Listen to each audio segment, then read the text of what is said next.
तो student, welcome to Ignite Classes. आज हम लोग टॉपिक देखने जा रहे हैं। पिछला टॉपिक हम लोग देखे थे डिप्रिसिएशन क्या होता है, पूरा कंसेप्ट थ्योरी देखे थे। आज हम लोग कैलकुलेशन सीखेंगे कि कैलकुलेशन डिप्रिसिएशन का कैसे करते हैं। पिछला क्लास में भी थोड़ा बहुत बताए थे। ठीक, आज हम लोग देखेंगे कि डिप्रिसिएशन का कैलकुलेशन कैसे होता है, अकाउंटिंग कैसे करते हैं और उसका ट्रीटमेंट कैसे होता है। ठीक, तो आज हम लोग देखने जा रहे हैं method of calculating annual depreciation. Annual depreciation कैसे निकालते हैं वो पिछले क्लास में भी थोड़ा बहुत डिस्कस हुआ था जब थ्योरी कंसेप्ट बताए थे। ठीक, तो यहाँ पे हम लोग देख रहे हैं एनुअल डिप्रिसिएशन कैसे कैलकुलेट करते हैं। तो एनुअल डिप्रिसिएशन का हम लोग का फॉर्मूला होता है ओरिजिनल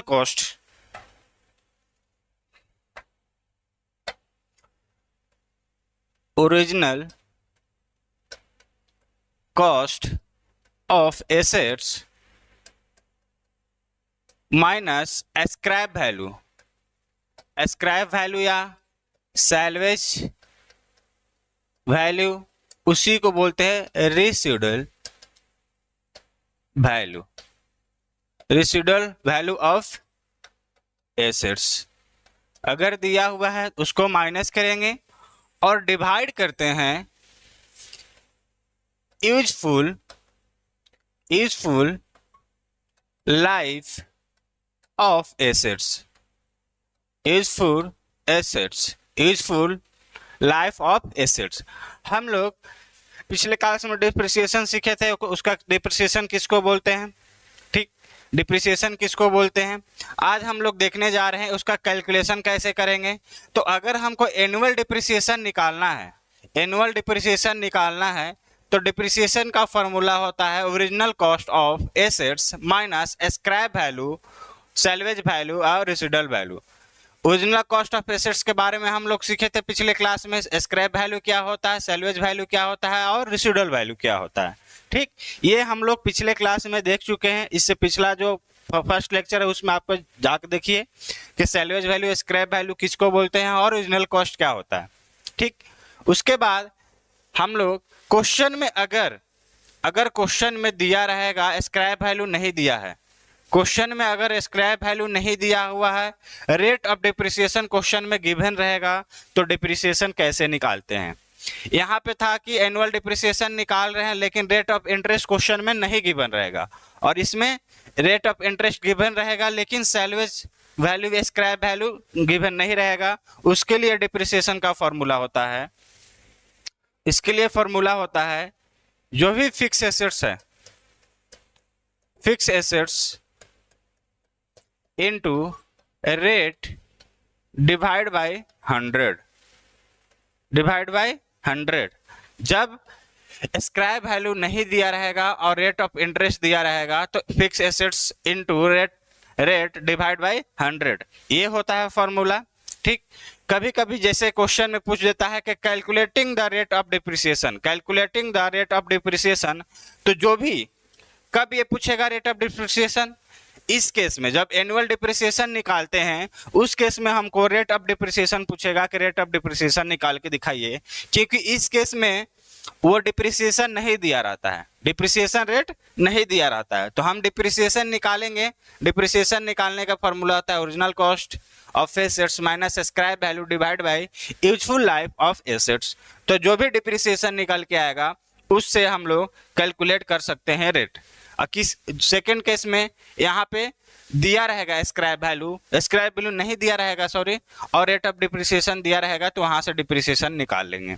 ओके, तो अगर कैलकुलेटिंग अब रेट ऑफ डिप्रिसिएशन निकालना होगा और क्वेश्चन में नहीं दिया है रेट ऑफ डिप्रिसिएशन, तो क्वेश्चन से यहाँ से हम लोग डिप्रिसिएशन निकालेंगे और एंट्री होगा इसका फॉर्मूला होगा depreciation into 100 divide by fix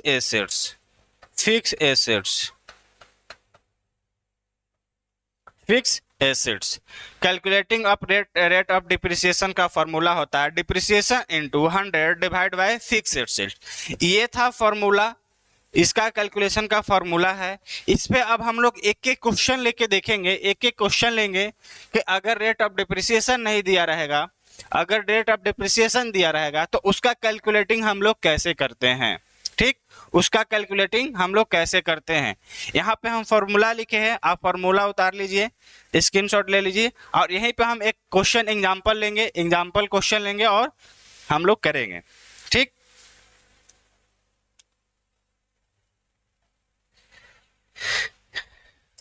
ठीक है, इसको मिटाते हैं, एग्जांपल लेते हैं और इसको देखते हैं कि कैसे कैलकुलेटिंग होता है।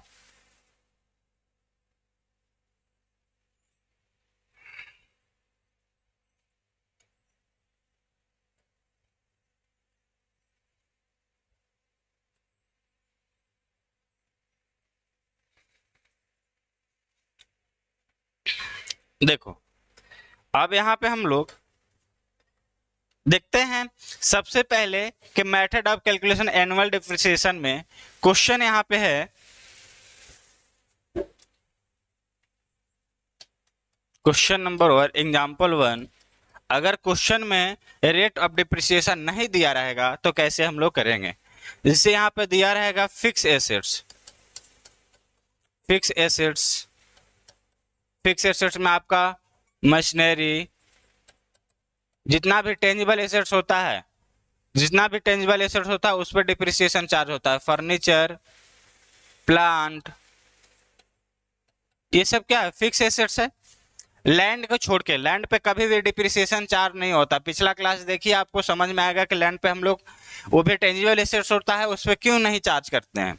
ठीक, तो यहाँ होता है फिक्स एसेट्स। ये अगर ये हम परचेज कर रहे हैं, फिक्स एसेट्स परचेज किए, क्या किए, परचेज किए, तो इसका कुछ ना कुछ कॉस्ट होगा, कुछ ना कुछ कॉस्ट होगा,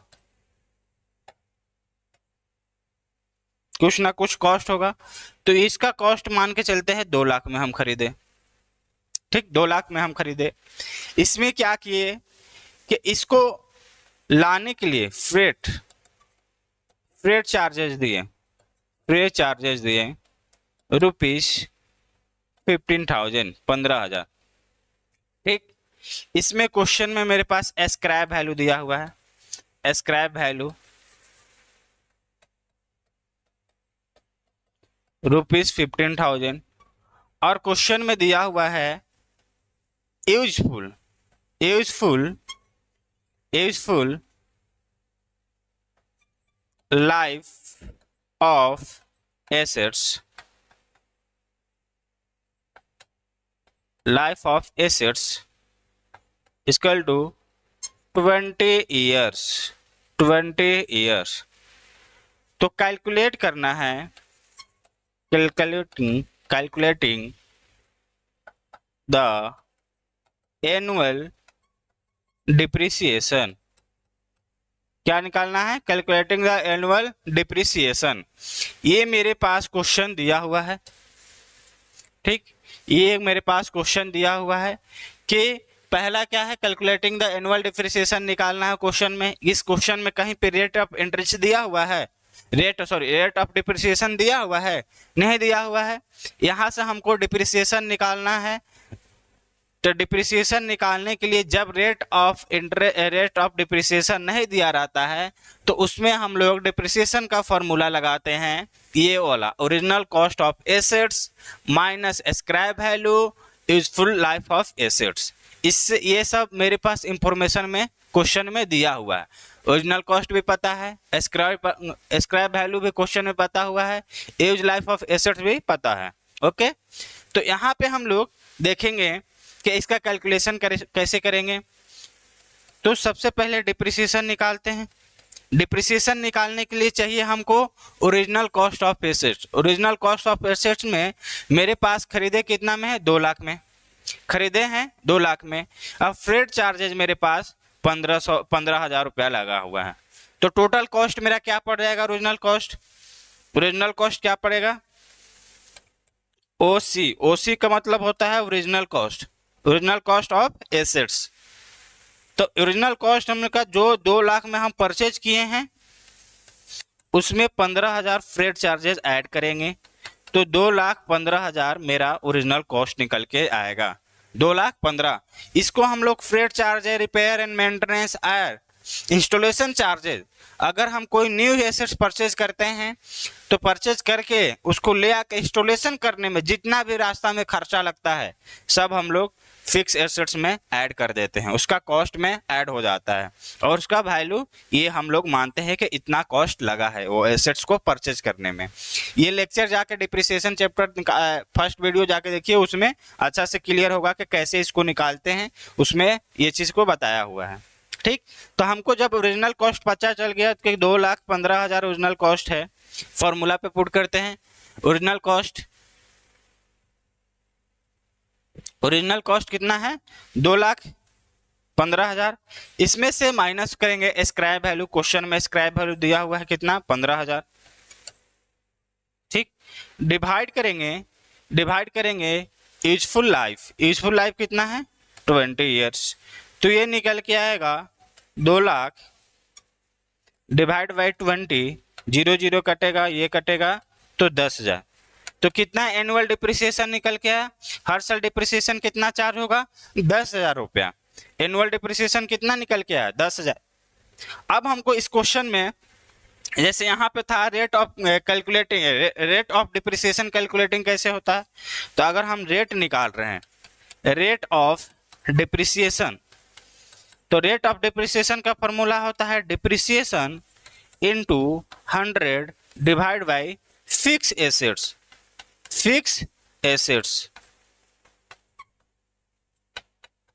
यही होता है।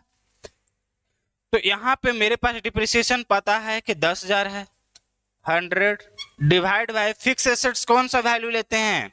ये ओरिजिनल कॉस्ट कितना निकाल के ले आए थे? 2,15,000। तो ये 2 0 कटेगा, यहाँ से 2 0, 1 0, ये कटेगा। तो इसको डिवाइड करेंगे तो कुछ पॉइंट में आएगा। डिवाइड करके देखते हैं हम लोग।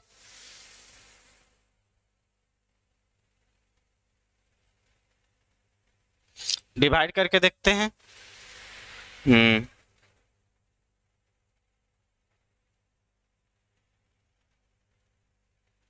कैलकुलेटर, मेरे पास 1,000 डिवाइड बाई 215, तो ये आ रहा 4.65116। ठीक, तो आगे हम लोग देखते हैं कि कैसे आएगा।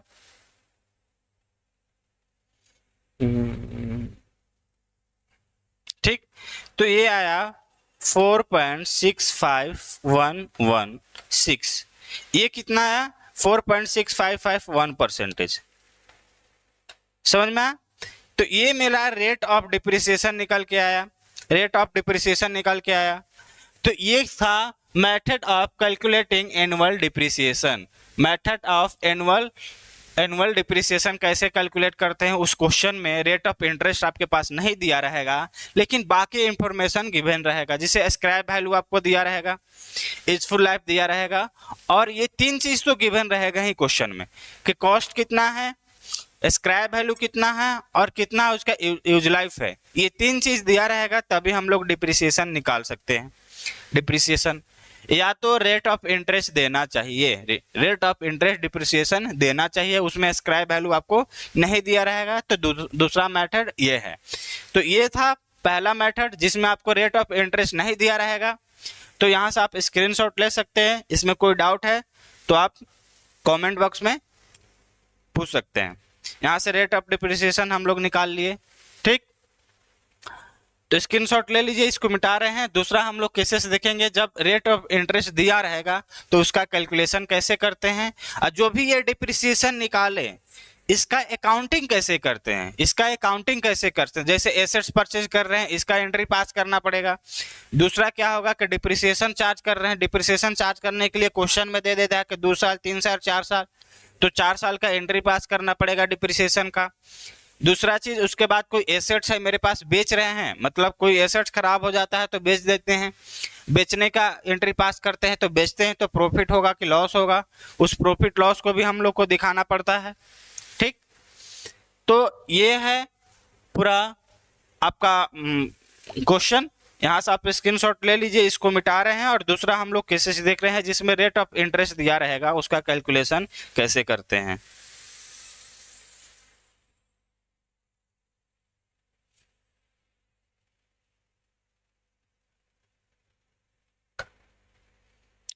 ठीक, अब हम लोग देखने जा रहे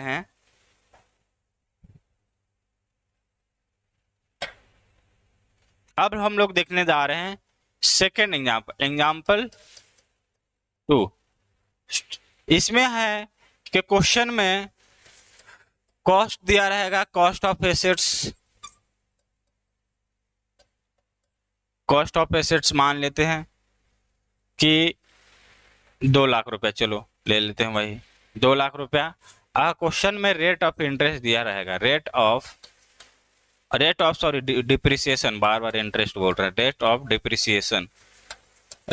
डिप्रिसिएशन दिया रहेगा कि 10% चाहे 20% जो भी है पर एनम, और आपको डिप्रिसिएशन, और बोलेगा कि कैलकुलेट डिप्रिसिएशन, निकाल के बताइए कि डिप्रिसिएशन क्या होगा, डिप्रिसिएशन क्या होगा पर एनम, हर साल क्या डिप्रिसिएशन निकलेगा। यही क्वेश्चन में सिर्फ दिया रहेगा आपके पास। ठीक, यही सिर्फ क्वेश्चन में दिया रहेगा आपके पास, कॉस्ट कितना है एसेट्स का, रेट ऑफ डिप्रिसिएशन दिया रहेगा। इस क्वेश्चन में आपको कोई स्क्रैप वैल्यू नहीं रहेगा, कोई स्क्रैप वैल्यू नहीं रहेगा, यूजफुल लाइफ नहीं रहेगा। सिंपल आपको दिया, अगर रेट ऑफ डिप्रिसिएशन दे दिया और एसेट्स का वैल्यू पता है तो डायरेक्ट हम लोग डिप्रिसिएशन निकालेंगे। तो डिप्रिसिएशन का फॉर्मूला इसमें क्या होता है, fix assets into rate divide by 100। तो यहाँ पे मेरे पास फिक्स एसेट्स कितना है, 2 lakh into rate of interest 10% divide by 100, ये करेंगे, डिवाइड करेंगे तो ये कितना आया, 20,000 रुपया। 20,000 रुपया क्या निकल के आया, मेरा डिप्रिसिएशन, हर साल का डिप्रिसिएशन, एनुअल डिप्रिसिएशन निकला, ये एनुअल डिप्रिसिएशन। ठीक, तो हर साल का डिप्रिसिएशन कितना आएगा, 20,000 रुपया। तो यहां से हम पता कर सकते हैं कि इस एसेट्स का यूज लाइफ कितना है। जैसे 2 लाख का है यूजफुल लाइफ अगर पता करना होगा एसेट्स का, तो हमको पता है कि 2 लाख का एसेट्स है, हर साल अगर हम 20,000 यूज कर रहे हैं तो कितना साल में ये खत्म हो जाएगा ये एसेट्स।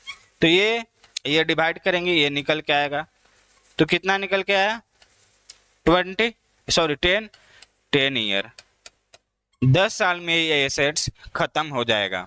क्योंकि हर साल उसको हम 20,000 का यूज कर ले रहे हैं, उसका वैल्यू है 2 लाख रुपया, लेकिन उसको हम हर साल यूज कर रहे हैं 20,000, तो वो 10 साल में क्या होगा, एसेट्स का वैल्यू खत्म हो जाएगा, यूज कर लेंगे उतना, बाकी वो कबाड़ी में बेचेगा तो कुछ ना कुछ वैल्यू मिलता है जिसको बोलते हैं स्क्रैप वैल्यू। ठीक, तो ये था जब रेट ऑफ डिप्रिसिएशन दिया रहेगा।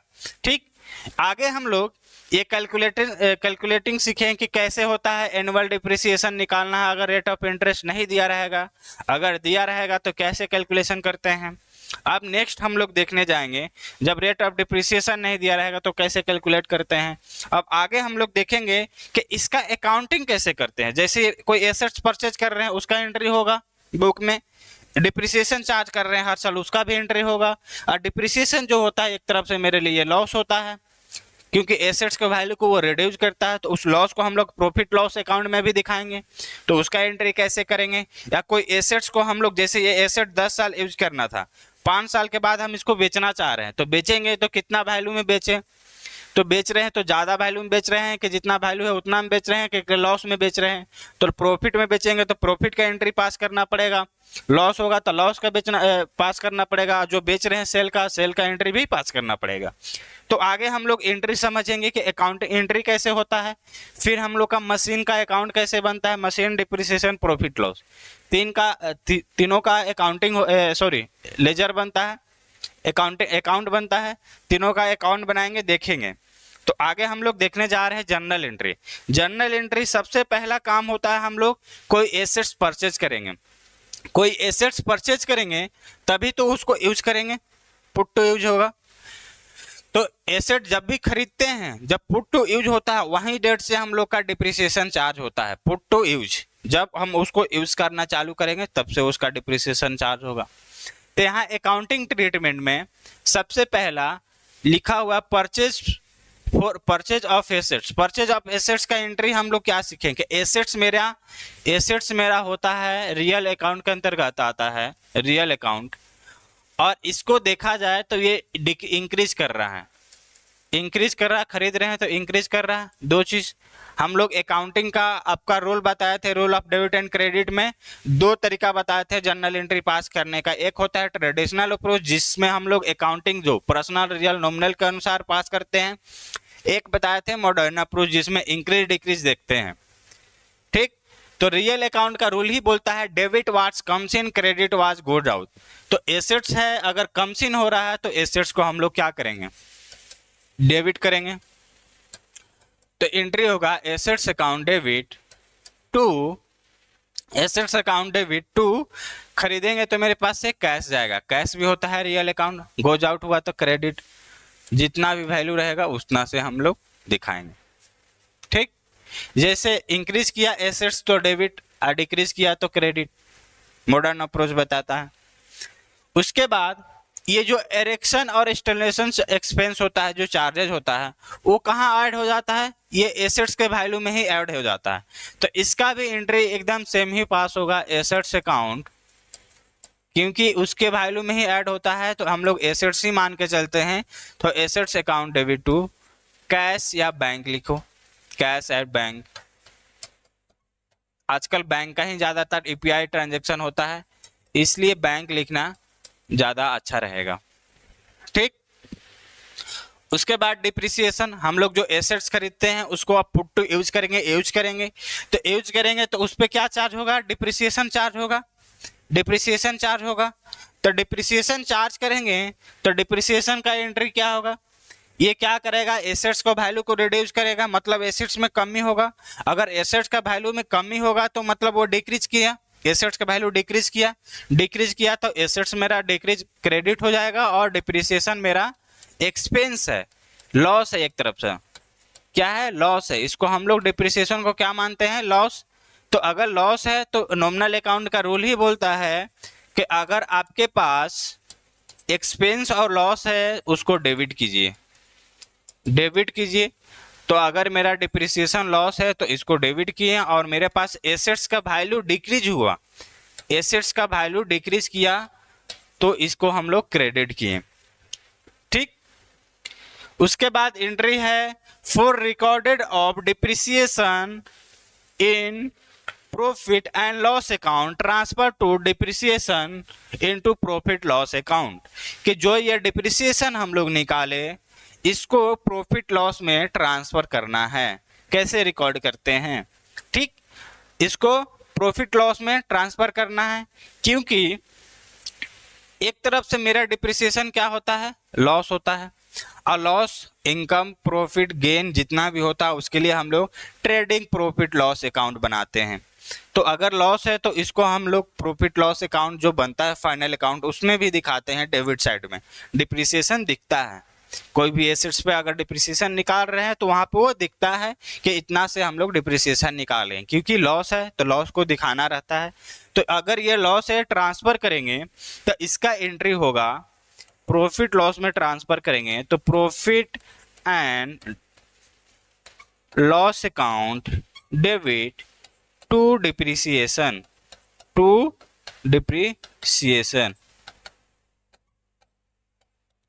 ठीक, प्रॉफिट लॉस का डेबिट साइड में दिखता है, डिप्रिसिएशन। ठीक, इसलिए profit loss account debit to depreciation account. अगला पॉइंट है फॉर सेल्स ऑफ एसेट्स। क्या होगा कि अगर हम एसेट्स को यूज कर रहे हैं, पहले तो परचेज किए फिर उसको यूज किए तो डिप्रिसिएशन चार्ज हुआ, उसके बाद जो डिप्रिसिएशन था उसको पीएल में ट्रांसफर किए, ठीक।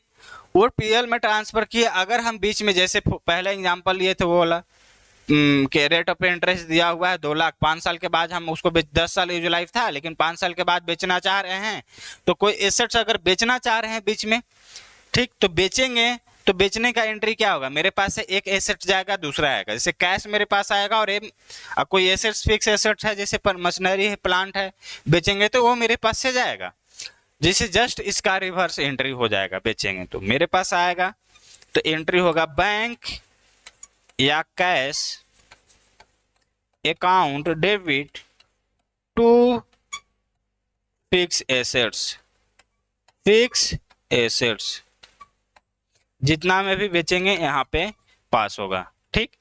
तो अब आगे देखेंगे कि ये एसेट्स बेच रहे हैं तो मेरा जो कॉस्ट है उस उतना में बेच रहे हैं कि उससे ज्यादा में बेच रहे हैं कि लॉस में बेच रहे हैं।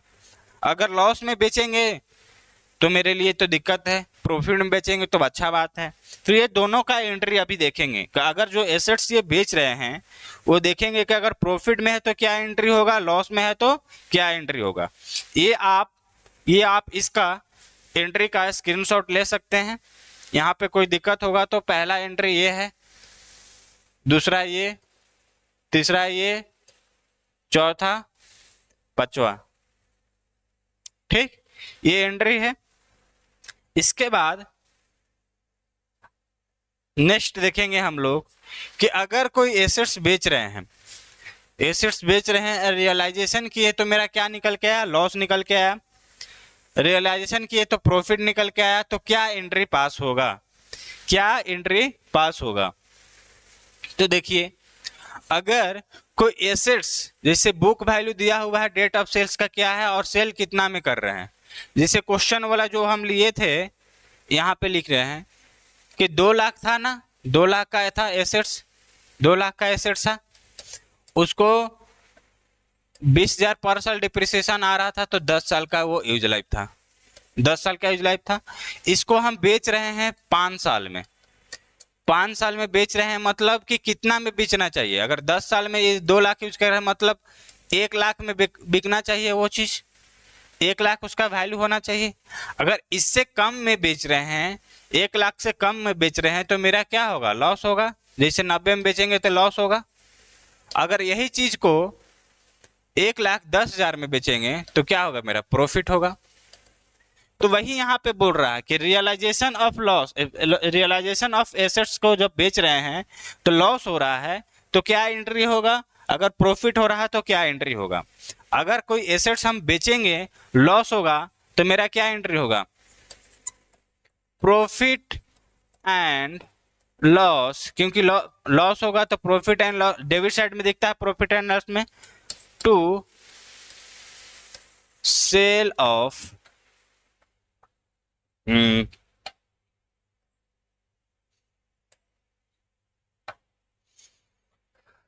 Loss on sale of fix assets, क्या होगा, loss of sale of fix assets. तो कितना से यहाँ पर लॉस हो जा रहा था, 10,000 का चीज 90 में बेचेंगे तो 10,000 से, तो ये 10,000 दिखेगा। समझ में आया कि कोई भी एसेट्स अगर हम बेच रहे हैं कि जो मेरा बुक वैल्यू है, जो कॉस्ट है जैसे 1 लाख है उससे कम में बेच रहे हैं तो मेरे लिए क्या हो जाएगा, लॉस होगा, लॉस होगा। अगर उससे ज्यादा में बेचेंगे तो मेरे लिए प्रॉफिट होगा। तो अगर लॉस हुआ तो हम लोग पीएल अकाउंट में लॉस को दिखाते हैं, कोई भी चीज को लॉस एक्सपेंस हो उसको पीएल अकाउंट में दिखाते हैं, इनकम हो प्रॉफिट हो सब पीएल अकाउंट में दिखता है, नॉमिनल अकाउंट पीएल अकाउंट में दिखता है। तो profit and loss account debit to loss on sale of fix assets, loss हुआ तो यही प्रॉफिट होता। ये नेक्स्ट एंट्री तो क्या पास करते हैं, profit on sale of fix assets account debit to profit and loss account. Profit हुआ तो क्रेडिट साइड में दिखता है, कितना से, मान लो कि 1 लाख के साथ 10,000 में, 1,10,000 में बेचे तो 10,000 का प्रॉफिट हुआ। और जो 1 लाख वैल्यू है वो वैल्यू हम लोग सेल्स ऑफ एसेट्स में दिखाएंगे, 2,10,000 वहां पे दिखाएंगे, 1,10,000 दिखाएंगे और 10,10,000 यहाँ प्रॉफिट में दिख जाएगा। समझ में? लास्ट एंट्री है for sale of scrap value, salvage value और रेसिडुअल वैल्यू। अगर कोई एसेट्स को यूज करने के बाद भी कुछ वैल्यू बच जाता है, जैसे ये इसका 10 साल तक यूज किए, तो ऐसा तो नहीं है कि ये पूरा का पूरा खत्म हो गया होगा, पूरा का पूरा खत्म हो गया। जैसे पहला एग्जाम्पल क्वेश्चन में लिए थे कि 2,15,000 का एसेट्स था, उसको 20 साल यूज किए, 20 साल यूज करने के बाद उसका 15,000 का स्क्रैप वैल्यू बच रहा था। तो ऐसे ही हर क्वेश्चन में कुछ ना कुछ वैल्यू बचता है, कुछ ना कुछ एसेट्स का वैल्यू बचता है। तो वो जो एसेट्स का वैल्यू, स्क्रैप वैल्यू बचता है, उसको भी मार्केट में बेचते हैं तो क्या मिलता है, पैसा मिलता ही है। तो अगर उसको बेचेंगे तो एंट्री सेम पास होगा, बैंक एंड कैश अकाउंट, वो एसेट्स ही होता है ना, bank and cash account debit to assets, scrap value assets लिख सकते हैं इसको।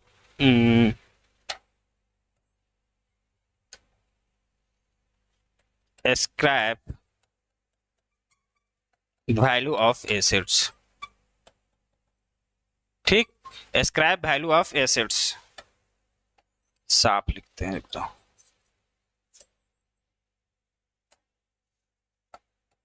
टू स्क्रैप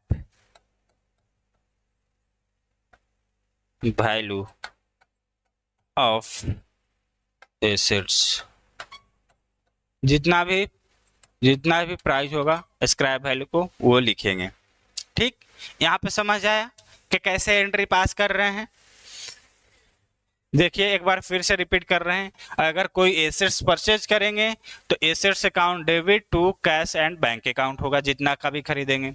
उसके बाद इरेक्शन चार्ज चाहे इलस्ट्रेशन चार्ज लगता है, उसको लगाने के लिए जो भी कॉस्ट लगता है, लाने में भाड़ा लगता है, रिपेयरिंग में मेंटेनेंस लगता है, सब एसेट्स के वैल्यू में ऐड हो जाता है। तो एंट्री भी सेम पास होगा, assets account debit to cash and bank. जो भी एसेट्स था उस पर आप डिप्रिसिएशन चार्ज करेंगे, तो डिप्रिसिएशन का एंट्री होता है depreciation account debit to assets. उसके बाद जो भी डिप्रिसिएशन है वो लॉस है, लॉस को हम लोग कहाँ पीएल में ट्रांसफर करते हैं, तो पीएल में ट्रांसफर करेंगे तो profit loss account debit to depreciation. Profit loss debit इसलिए होगा क्योंकि डिप्रिसिएशन को हम लोग डेबिट में दिखाते हैं। फिर for sales of assets, for sales of assets में अगर एसेट्स को बेचते हैं तो मेरे पास कैश आएगा, cash and bank account debit to, और एसेट्स मेरे से जाएगा तो एसेट्स क्रेडिट होगा। उसके बाद जो भी एसेट्स बेचते हैं तो देखेंगे, रियलाइजेशन करेंगे कि लॉस हो रहा है कि प्रॉफिट हो रहा है। लॉस हो रहा है तो मेरे लिए पीएल अकाउंट डेबिट हो जाएगा और to loss of sales of fix assets लिखेंगे। फिर अगर प्रॉफिट हो रहा है तो प्रॉफिट होगा तो profit on sale of fix asset account debit to profit loss, क्योंकि प्रॉफिट लॉस क्रेडिट में ही दिखता है प्रॉफिट जो होता है पीएल अकाउंट का। उसके बाद लास्ट में जो स्क्रैप वैल्यू हो उसको बेचेंगे तो कुछ ना कुछ पैसा मिलेगा, तो bank and cash account debit to scrap value of fix assets. ठीक, तो ये था पूरा हम लोग का एंट्री। अब हम लोग सीखने जाएंगे अकाउंट कैसे बनता है, फॉर्मेट कैसे बनता है। एसेट्स का अगर अकाउंट बनाना जाए, डिप्रिसिएशन का अकाउंट बनेगा तो कैसे बनता है, आगे हम लोग सीखेंगे। फॉर्मेट ऑफ एसेट्स अकाउंट, अगर एसेट्स अकाउंट बना रहे हैं, एसेट्स अकाउंट बन रहा है तो इसका सबसे अच्छा है कि मेरे पास एंट्री पीछे दिया हुआ उसको देख के हम कॉपी कर ले, या तो डायरेक्ट पास कर सकते हैं। देखिए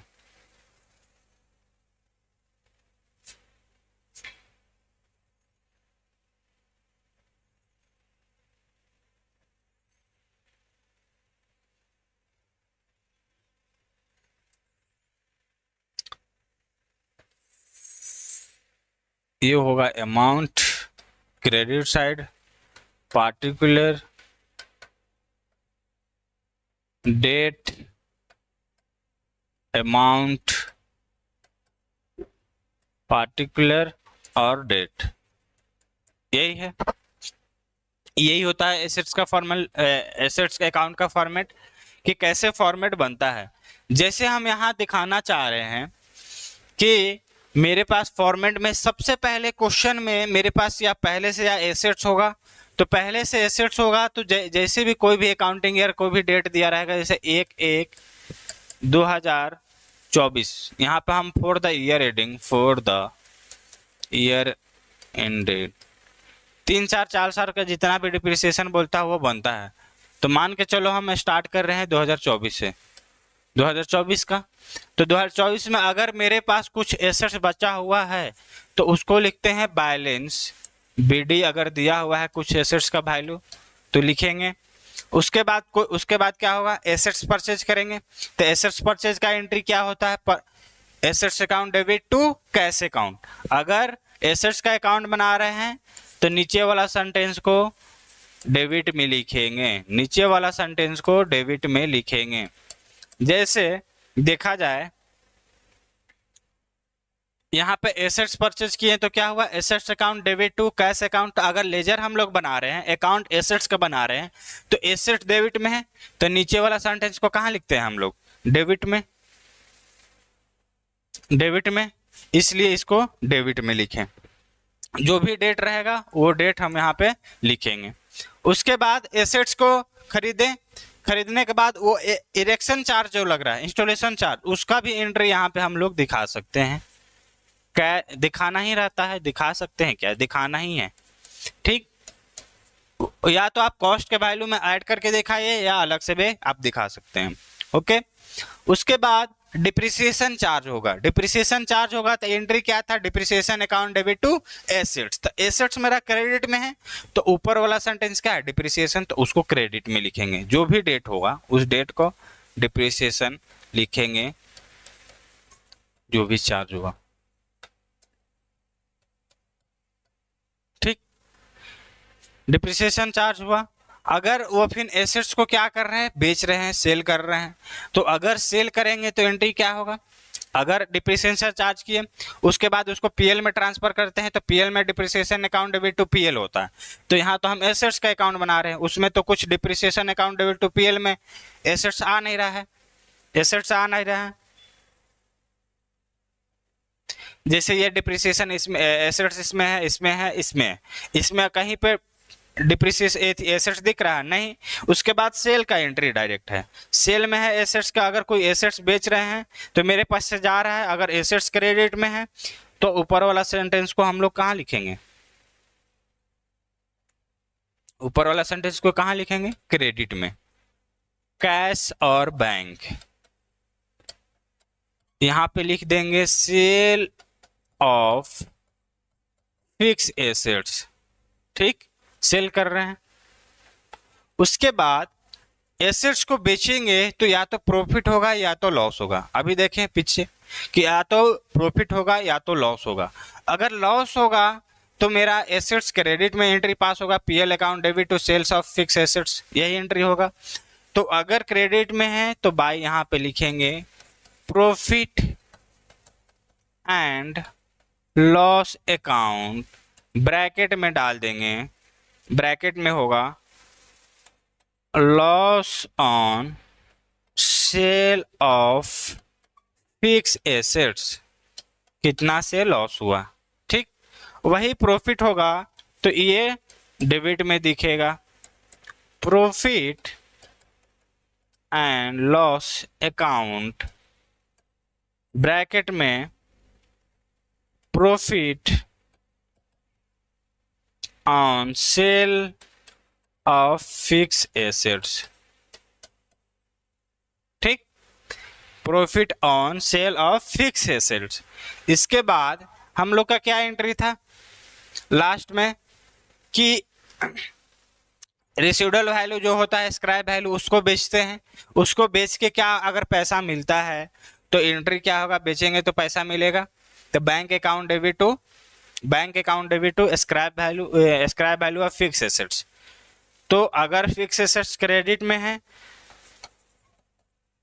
तो यहां पे लिखेंगे by bank and cash account, ये है sale of scrap value of assets, ठीक, जो भी है यहाँ पे लिखेंगे। लिखने के बाद लास्ट में हम लोग बैलेंस सीडी करेंगे कि एक साल में हम कितना यूज किए, कितना बेचे। तो बैलेंस सीडी कुछ ना कुछ मेरे पास बचेगा, बैलेंस बीडी है, अगर कुछ बच रहा है तो उसको बैलेंस सीडी से बंद कर देते हैं। अगर एसेट्स का कुछ ना कुछ वैल्यू बच रहा है, जैसे बेचे होंगे तो पूरा नहीं बेचेंगे, कुछ पार्ट्स बेचे होंगे, या पूरा बेचे होंगे तो पूरा तो खत्म हो जाएगा, बैलेंस सीडी बीडी नहीं बचेगा। या तो मेरे पास पहले से जो एसेट्स है उसको बेचे, जो खरीदे थे उसको रखे, उसका बैलेंस सीडी बचा हुआ है। ठीक, तो ये मेरे पास फॉर्मेट होता है एसेट्स अकाउंट का। अगर ये डिप्रिसिएशन चार्ज बोलता कि 3 साल 4 साल का होता, तो हर साल का यहाँ पे मशीनरी अकाउंट बनता। जैसे 1 साल का बना, इसके नीचे जस्ट फिर अगला साल का बनता है, फिर अगला साल का बनता है, जितना साल के ये क्वेश्चन में बोला रहता है। ठीक, तो ये था एसेट्स अकाउंट का फॉर्मेट। आगे हम लोग देखेंगे डिप्रिसिएशन का। डिप्रिसिएशन अकाउंट कैसे बनता है, डिप्रिसिएशन अकाउंट, डिप्रिसिएशन का फॉर्मेट देखेंगे।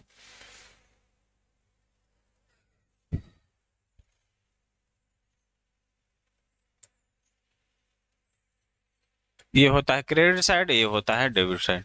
इसमें होता है date, particular amount, date, particular amount. ठीक, डिप्रिसिएशन का, तो डिप्रिसिएशन के लिए मेरे पास सबसे पहला साल डिप्रिसिएशन चार्ज होगा। डिप्रिसिएशन चार्ज होगा तो एंट्री क्या पास करते हैं, depreciation account debit to assets account. Depreciation account debit to assets account, तो डिप्रिसिएशन डेबिट में है तो टू फिक्स एसेट्स, जितना भी डिप्रिसिएशन चार्ज होगा उसको क्या करते हैं, जो भी डिप्रिसिएशन चार्ज होता है, डिप्रिसिएशन जो भी चार्ज होता है उसको साल के लास्ट में डिप्रिसिएशन चार्ज करते हैं, और उसके साल के लास्ट में उसको पीएल में ट्रांसफर कर देते हैं। पीएल में ट्रांसफर हो रहा था, एंट्री पहले देखे कि जो भी डिप्रिसिएशन हो रहा था, उस लॉस होता है उसको पीएल में ट्रांसफर कर रहे थे, तो यहाँ पे एंट्री होगा। अगर पीएल में ट्रांसफर कर रहे हैं तो एंट्री पास हो रहा था PL account debit to depreciation. तो डिप्रिसिएशन क्रेडिट में है तो ऊपर वाला सेंटेंस को हम लोग क्रेडिट में लिखते हैं, प्रॉफिट एंड लॉस अकाउंट। ठीक, ये हर साल क्या होगा, इक्वल होते जाएगा। जितना डिप्रिसिएशन चार्ज कर रहे हैं, जितना डिप्रिसिएशन चार्ज कर रहे हैं, हर साल एंट्री यही पास होगा। ये फर्स्ट ईयर का है, फर्स्ट ईयर, फिर सेकेंड ईयर। अगर 3 साल 4 साल का अगर डिप्रिसिएशन निकाल रहे हैं तो जितना साल का होता है उतना साल का हम लोग सेम एंट्री पास होते जाता है। फिक्स एसेट अकाउंट डेबिट, फिर उसको हम लोग पीएल में ट्रांसफर करते हैं, प्रॉफिट एंड लॉस में, जितना भी हो, जितना साल का हो। अगर थर्ड ईयर का 3 साल का बोलेगा डिप्रिसिएशन निकालने, तो थर्ड ईयर तक अकाउंटिंग बनेगा। टू पीएल अकाउंट, जो भी अमाउंट है वो सब ट्रांसफर हो जाएगा by profit and loss account,